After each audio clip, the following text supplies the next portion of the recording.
Israël a été un des pays qui a le plus bénéficié de la globalisation de l'économie qui s'est produite au cours des 40 dernières années. Nous nous penchons aujourd'hui sur la manière dont Israël tente de faire face aux nouvelles exigences à la fois géopolitiques et technologiques de la situation internationale et aussi régionale, elles-mêmes liées de près à la fois à la crise mondiale du coronavirus et plus encore au plan structurel, à ce que j'appellerais une globalisation accélérée des grands problèmes et défis de la planète. Pour débattre de ce sujet en ligne avec nous depuis Paris, Michel Gurfinkiel. Michel, bonjour et shalom. Bonjour, bonjour. Michel, vous êtes expert en affaires géopolitiques du Moyen-Orient, auteur de nombreux ouvrages d'analyse historique et géopolitique sur Israël et sa région. Vous êtes aussi rédacteur en chef émérite de l'hebdomadaire français Valeurs Actuelles, que vous avez dirigé de longues années durant, et actuellement chercheur, entre autres, au think tank américain Middle East Forum. Alors, c'est une évidence que notre monde est, semble-t-il, entré de plein pied dans une ère d'innovation constante et permanente au plan technologique et scientifique, ce qu'on pourrait appeler un nouvel âge global, à la fois de la technologie, de la cybernétique, du contre-terrorisme aussi, du changement climatique et de la santé publique. Or, ce nouvel ordre mondial est désormais souvent, et c'est ça ce qui fait la spécificité de cette période, en synergie avec d'importantes initiatives diplomatiques prises par des États ou des groupes d'États pour coordonner à grande échelle toutes ces mutations. Comme si, face à tant de nouveautés, de risques et d'incertitudes, il était devenu nécessaire que les gouvernements de nombreux pays associent leurs efforts pour réussir dans tous ces domaines. Alors, ma première question, c'est de vous demander si vous estimez que l'État d'Israël est bien placé aujourd'hui, au plan régional et mondial, pour assumer et réussir cette complexe mutation, et surtout après ses succès dans la lutte contre le coronavirus, contre le terrorisme, et aussi suite à son alliance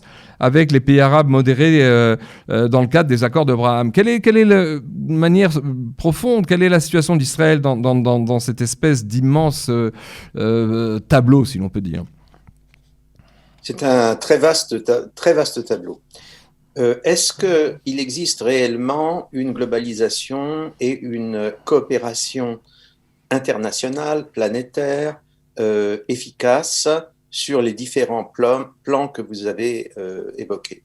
Je ne le pense pas. Je vais commencer par le commencement. Il y a une organisation mondiale de la santé. L'Organisation mondiale de la santé a totalement fait faillite dans la crise du coronavirus. Absolument. On sait que cette organisation est gérée un peu comme toutes les organisations de l'ONU, donc de manière politique et non pas de manière pragmatique. Ce sont certaines puissances, certains groupes de puissances qui parviennent à imposer leur volonté et non pas des experts compétents qui parviennent à faire prévaloir leur point de vue.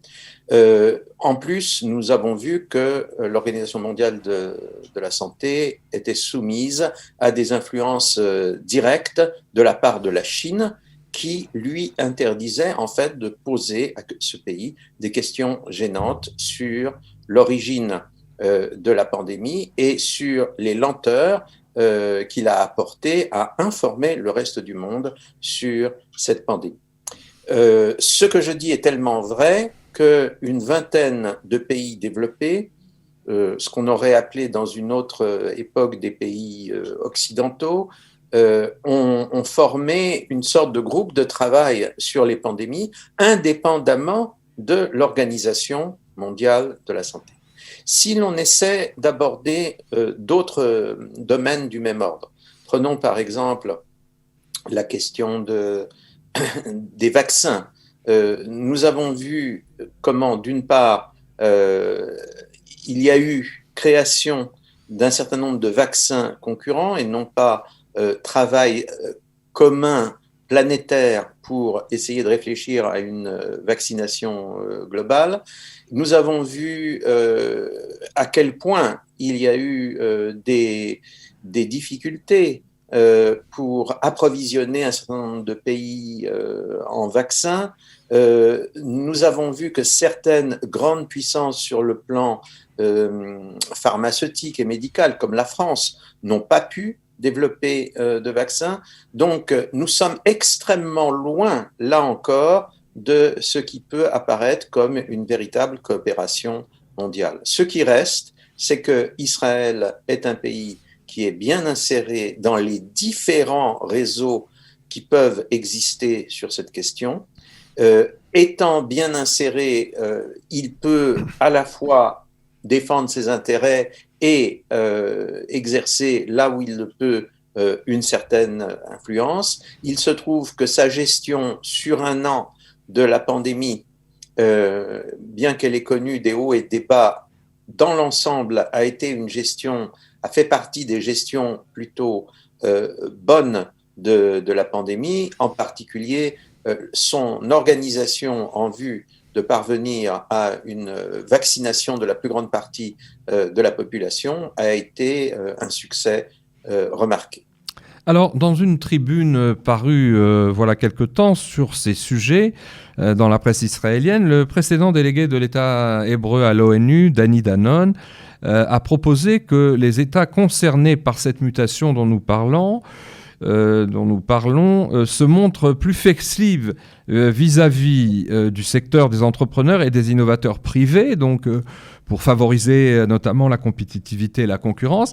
Mais en même temps, il a aussi prôné dans cette même tribune qu'il fallait désormais, de manière presque contradictoire, j'allais dire, que les États réfléchissent et agissent ensemble en termes d'intégration multilatérale, concertée, c'est le mot qu'il a employé, l'expression qu'il a employée, en promouvant justement, et vous remarquez tout à l'heure que c'est ce qui manque, mais en promouvant des mécanismes efficaces de coopération entre nations, notamment dans la recherche et le développement scientifique, comme au plan stratégique et sécuritaire vis-à-vis donc de toutes ces problématiques globales. Est-ce aussi, votre avis, cette nécessité de surmonter la contradiction entre le dynamisme d'un secteur privé qui doit aller de l'avant et puis en même temps le regard des États qui ne peut qu'être agissant pour pouvoir coordonner les choses? Tout le progrès technologique accompli depuis, on va dire, 40 ans a été en fait le fait d'entreprises privées. Au point que certaines entreprises privées, en particulier celles que l'on appelle les GAFA, semblent s'être substituées sur certains plans à la puissance régalienne des différents États souverains de la planète, et même des plus puissants de ces États. La réalité concrète, quand nous regardons par exemple la mise au point des vaccins, les vaccins les plus efficaces ont été mis au point dans le cadre de l'entreprise privée. Je crois que sur ce plan, les réflexions de Danone sont justes. Effectivement, l'entreprise privée, que l'on voit les choses négativement ou positivement, c'est le moteur essentiel de tout effort technologique, et on devrait laisser travailler les entreprises privées au maximum par rapport aux défis que nous rencontrons aujourd'hui. Est-ce que les États, à force de régulation,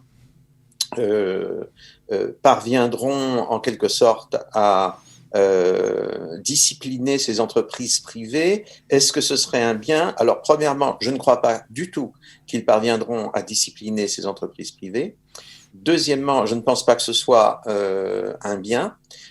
Troisièmement, je pense que réfléchir à la planète justement en termes globalisants, ce qui pouvait correspondre à une réalité et de la géopolitique et de l'économie il y a 20 ans, ça ne correspond plus du tout à la situation actuelle. La réalité fondamentale géopolitique des années 2020, c'est que la Chine est devenue une très grande puissance, une puissance qui a un comportement non coopératif avec le reste du monde.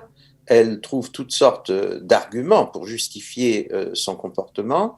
Elle peut parler de, elle peut évoquer le fait qu'au 19e siècle, au début du 20e siècle, elle a subi la domination des pays occidentaux et que par conséquent, elle doit faire valoir sa souveraineté aujourd'hui, ça n'a aucune espèce d'importance. Ce qui est important, c'est qu'elle a un comportement non coopératif, hostile, un comportement qui consiste de plus en plus à se passer en réalité du reste du monde et au contraire à essayer d'imposer sa domination économique, technologique et à terme géopolitique au reste du monde. Alors, allez-y. Cette réalité est incontournable et elle obère considérablement tous les projets de coopération internationale. Alors justement, vous signaliez très vite le problème chinois, puisque se superpose à tous ces phénomènes déjà complexes d'émergence, non pas d'un nouvel ordre mondial cohérent, mais enfin des tentatives d'y faire un peu d'ordre, eh bien se superposent ces tentatives insistantes que vous mentionniez de la superpuissance économique chinoise qui en fait phagocyte et enrôle à son avantage d'importants groupes de pays comme Pékin, Beijing a déjà commencé à le faire voilà plusieurs années avec, je crois, actuellement 53 ou 54 États qui font déjà partie depuis l'Asie du Sud-Est jusqu'au Moyen-Orient, en passant par la Corne de l'Afrique et aussi le sud de l'Europe, de son colossal et méga projet des nouvelles routes de la soie. Or, et c'est là aussi un problème, ni les États-Unis et encore moins la Russie ne semblent en mesure de déployer aujourd'hui un contre-projet de la même envergure face à la Chine. Il y a des tensions, mais il n'y a pas d'alternative, semble-t-il. Mais il y a toutes les alternatives que l'on veut. Ce projet, tel qu'il est mené par les Chinois, c'est un projet de colonisation chinoise. C'est tout. Il n'y a rien d'autre à dire sur les nouvelles routes de la soie. Depuis que un certain nombre de pays dans le monde ont pris conscience de la réalité de ce projet, la priorité devrait être de bloquer ce projet et en fait d'empêcher sa continuation et sa réalisation telle. Or, il progresse, puisque les Chinois sont non pas rusés, mais habiles, puisqu'ils proposent à ces différents États de leur construire, avec des investissements liés à une banque qu'ils ont créée à cet effet, ils leur proposent de construire des infrastructures, des ports, des autoroutes. Et c'est Regardez ce qui vient de se passer au Monténégro. Le Monténégro est un petit pays européen, un pays des Balkans. C'est un pays qui ne fait pas partie actuellement de l'Union européenne et qui souhaite faire partie de l'Union européenne. Le Monténégro, vu de loin, c'est une espèce de pays balkanique paradisiaque, une sorte de Moldavie sur le bord de l'Adriatique. Le Monténégro avait un certain nombre de projets d'infrastructures. Ça coûtait très cher. Est-ce que réellement le Monténégro avait besoin de cette infrastructure? On peut se poser la question, mais il souhaitait avoir cette infrastructure. Les Chinois ont dit, pas de problème, nous allons vous faire des prêts qui vont vous permettre, avec notre aide avec nos entreprises et quelquefois quelques autres entreprises aussi, nous allons vous permettre de réaliser vos projets.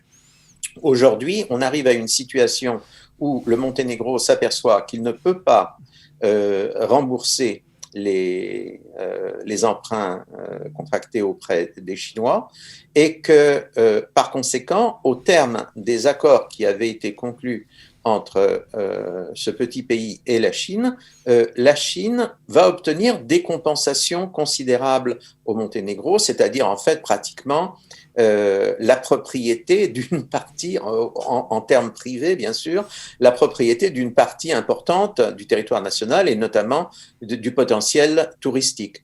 Je vous donne cet exemple parce que c'est l'exemple le plus récent dont on parle, parce qu'il touche un pays européen. Il y a des dizaines de cas similaires partout où les Chinois ont développé leur projet de route de la soie. J'en reviens, c'est pas une obsession, mais c'est une nécessité, à ma question de départ, ou à ma seconde question. Comment, dans un contexte aussi colossal, on on parlait de, disons, l'absence de contre-projet qui ferait balance de la part, évidemment, de la Russie, mais aussi des États-Unis. Comment Israël peut-il et doit-il agir dans ce contexte planétaire en pleine évolution pour pouvoir réussir, ne serait-ce qu'à tirer son épingle du jeu? Parce qu'Israël face à la Chine, c'est véritablement incomparable. Alors, Israël a été un des pays qui a le plus bénéficié de la globalisation de l'économie qui s'est produite au cours des 40 dernières années. Israël a été en mesure non seulement de développer des liens extrêmement étroits, organiques avec les États-Unis, qui sont toujours jusqu'à présent la première puissance économique mondiale, mais Israël a également développé des relations très étroites sur le plan économique avec l'Europe, et Israël a développé des relations extrêmement importantes avec la Chine et avec l'Inde. En ce qui concerne la Chine, si mes souvenirs sont bons, en 2019, donc ce que Israël gagnait à travers le commerce international, les revenus les plus importants, 15% des revenus les plus importants étaient effectués avec la Chine, 15 ou 17%, je ne sais plus, ce qui est tout à fait considérable et qui ne cessait d'augmenter. Aujourd'hui, il est certain qu'Israël se trouve dans une situation qui n'est pas encore dramatique, mais qui pourrait le devenir, puisque de plus en plus, les pays qui commencent à avoir peur de la Chine font injonction aux pays tiers de choisir leur camp. Si vous continuez à travailler avec la Chine, notamment dans un certain nombre de domaines de pointe, eh bien, vous ne travaillerez plus avec nous. C'est un petit peu la logique qui est présentée. Et donc, il y a de toute façon, du seul fait du découplement économique entre ce qu'on appelle en gros l'Occident et la Chine, mais derrière ce découplement, il y a d'autres découplements. Il y a le fait que chaque pays a une sorte de tentation à jouer cavalier seul dans ce nouveau contexte. Eh bien, il est certain que Israël est dans une situation de plus en plus difficile à terme. Il peut surfer, il peut probablement passer pour l'instant à travers ces tensions, mais il est certain que les dangers n'ont cessé d'augmenter. Je crois que Israël a développé une très grande capacité de réactivité, d'innovation. Je crois que Israël doit continuer à aller très très loin dans ce domaine. On dit que, vous savez, les services secrets ont été inventés par les grandes puissances commerciales du Moyen-Âge, puis de la Renaissance, par Venise et par l'Angleterre. Quand on dit service secret, en anglais, on dit intelligence, c'est-à-dire en fait, le renseignement global, c'est-à-dire, on dirait en termes d'aujourd'hui, la veille globale, le fait d'être capable de discerner les tendances profondes du monde dans lequel on se trouve. Je crois qu'Israël est condamné à faire preuve d'une capacité de veille très grande qui lui permettra en retour d'être réactif et de trouver des solutions au fur et à mesure que les problèmes Alors, il nous reste une minute, Michel. Est-ce que vous pouvez réagir avec quelques phrases seulement au niveau de notre seule région? On voit que les importants acquis diplomatiques et géopolitiques des accords d'Abraham, et stratégiques aussi des accords d'Abraham, qui ont été passés voilà, quelques mois entre Israël, les Émirats arabes unis et le Bahreïn, sont en train, semble-t-il, de marquer le pas après le remplacement de Trump par Biden à la Maison-Blanche, notamment quand on voit l'Arabie saoudite, comme on l'a signalé dans un autre entretien, ouvrir aujourd'hui des négociations, non pas avec Israël comme on pourrait s'y attendre, mais avec l'Iran. Alors est-ce que vous êtes inquiet sur l'avenir des accords d'Abraham? Dans les accords d'Abraham, vous aviez deux éléments. vous aviez le fait que une partie des élites arabes dans le Golfe et en Arabie Saoudite sont réellement intéressés par le développement d'une synergie avec Israël sur beaucoup de plans. Dans ces milieux-là, on regarde en particulier la synthèse que les Israéliens ont réussi entre la modernité occidentale et le maintien d'une culture, d'une civilisation religieuse non chrétienne en tout cas, cela a été regardé avec beaucoup d'intérêt par ces élites. Mhm. Le deuxième élément, c'est l'élément stratégique, c'est-à-dire que lorsqu'il y avait une sorte de conjonction géopolitique qui faisait que tout rapprochement israélo-arabe était fortement soutenu par les États-Unis, amis et alliés communs à Israël et aux pays arabes sunnites conservateurs, eh bien, effectivement, en quelque sorte, ce deuxième facteur renforçait considérablement le premier. Je crois que le premier facteur, c'est-à-dire le fait qu'une partie importante des élites de ces pays s'intéresse réellement à Israël, ce fait ne change pas. En revanche, le contexte géopolitique a changé. Il a changé à cause de l'élection américaine. On peut tourner 1000 fois le problème. L'administration Biden n'est pas l'administration Trump. Et elle prend des options géopolitiques sur l'avenir qui forcent un certain nombre de pays de la région à renouer, par exemple, le dialogue, ou du moins une certaine forme de dialogue avec l'Iran. Eh bien, Michel, merci. On aurait eu plaisir à poursuivre dans le sens de ces analyses. Je vous remercie pour le temps que vous nous avez donné. Merci aussi aux auditeurs de nous avoir écoutés et à très bientôt, la semaine prochaine.